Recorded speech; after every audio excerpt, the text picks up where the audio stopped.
Hi, this is Ashwin and welcome to another review video of Circuit Digest. This is my first video for the year 2020 and I'm excited to make much more throughout this year.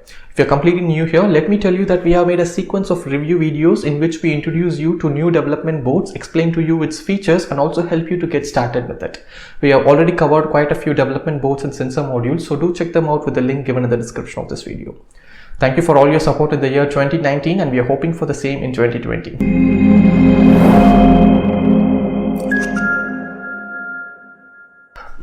That being said, let's take a look at today's development board from ST Microelectronics called the STM32 Nucleo-64 development boards. Now, for most people out there, the first development board that they would have most probably used would be the Arduino boards. But as we can all agree, your Arduino boards could take you only so far and someday you have to jump to a more native platform.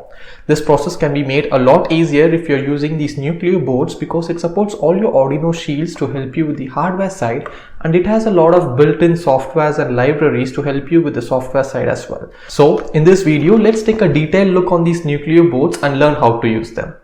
Now there are many versions of these STM32 boards available in the market, and this particular one in my hand is called the STM32F401 Nucleo-64. The term STM32 indicates that it is a 32-bit microcontroller and the term Nucleo-64 indicates that the IC actually has 64 pins. Similar to this, there are other Nucleo-64 boards in the market called the STM32-103 and the STM32F303, etc. But once you learn how to use one board, all the others are very similar. Let's begin by unboxing our development board. As you can see, the complete package only consists of a development board and an instruction card. The instruction card mentions the specification of the controller, its pinouts, and on the back side we have some information on how to get started and available toolchain options. Taking a closer look at the board, we can find that the board is divided into two regions.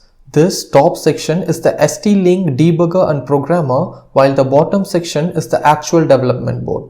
This way you can easily program and debug your board out of the box just with an additional USB cable that can be connected to this USB mini port.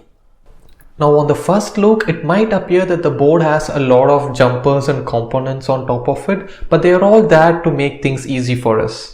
The two jumpers that you find either side of the board, CN11 and CN12, are actually dummy jumpers. These jumpers can be used for other purposes if needed in future. These two jumpers on CN2 are used to connect the programmer and debugger section with our development board. In future, you can remove these jumpers to use the programmer for other ST microcontrollers through these pins. And this connector pin JP1 can be closed to limit the USB current to 100 milliamps. If left open, the maximum current will be 300 milliamps. Over here we have a tricolor LED LD1 which turns on as red when the board is powered and turns on green when the board is successfully programmed and turns to orange when there is a communication failure. Moving down to the development section, we have our most important component here, the STM32F401 RET6 microcontroller. This is a 64-pin 32-bit microcontroller with ARM Cortex-M4 processor operating at 84 MHz. It also has 512 KB flash and 96 KB SRAM. The microcontroller has 10 timers of 16-bit and 32-bit and a single 12-bit ADC. It also has 3 UART, 3 I2C, 4 SPI and 1 USB 2.0 for external communication. Now here comes the interesting part. As I told you earlier, this board can support all the Arduino shields that we have used with our Arduino boards earlier. The board has two sets of connectors. The female pins are for the Arduino shields, which perfectly fits our ESP8266 Wi-Fi shield and our Semtech LoRa shield, as you can see here.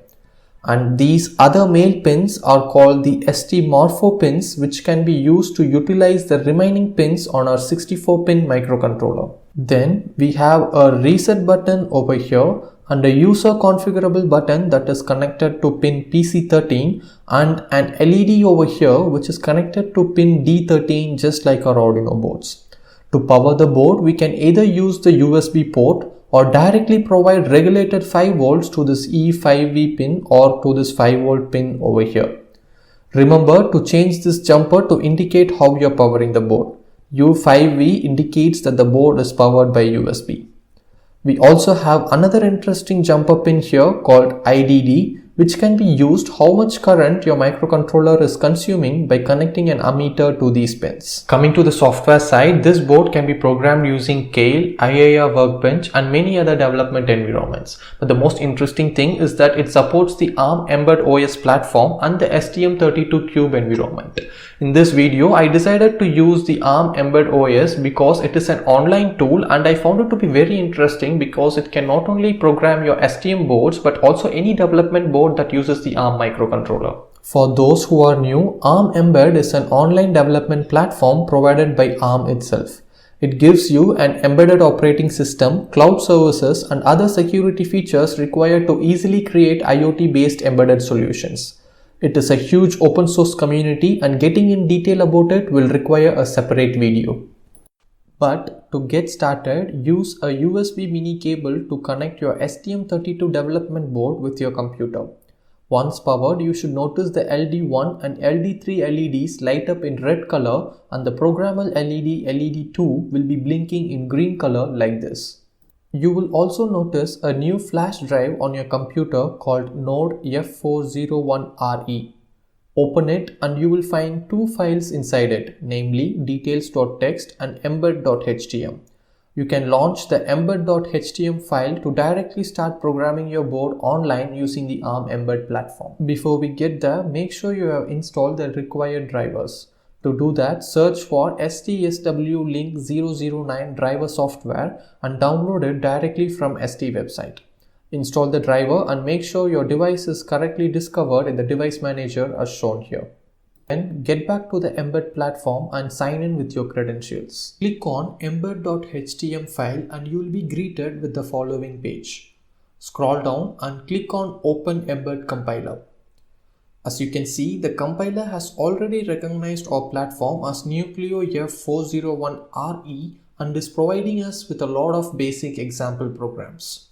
For now, let me select the LED blinky code and modify it so that the LED turns off only when I press the push button.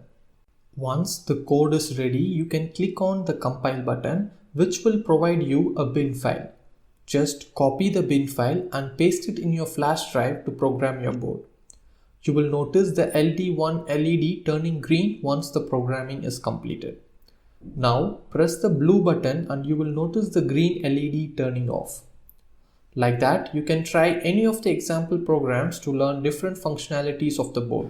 With this, I wish to conclude my review on the Nucleo-64 development boards. Overall, I would say that you can consider these boards if you're trying to level up your skills and develop advanced application. The practical hardware support and the huge online community also makes it easier for you to learn and use this board. Hope you enjoyed the video and learned something useful from it. If yes, please click on the like button and also consider subscribing to our channel, and I will meet you in another video with another exciting development board. Until then, bye bye.